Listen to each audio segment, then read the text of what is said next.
একটা বড় জঙ্গলে অনেক পশু পাখি থাকত। সেই জঙ্গলে একটা খুব চালাক শিয়াল ছিল। সবাই তাকে বলতো লালু শিয়াল।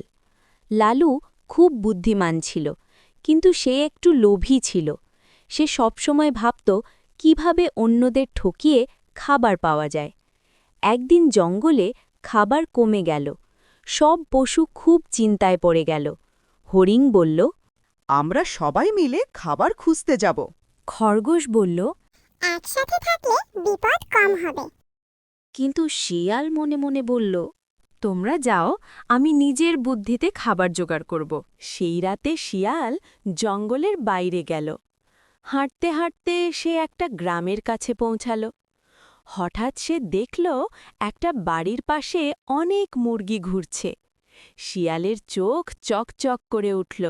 সে বলল, আজ যদি একটা মুরগি পাই তাহলে অনেক দিন খেতে পারব। কিন্তু সেখানে একটা কুকুর পাহারা দিচ্ছিল।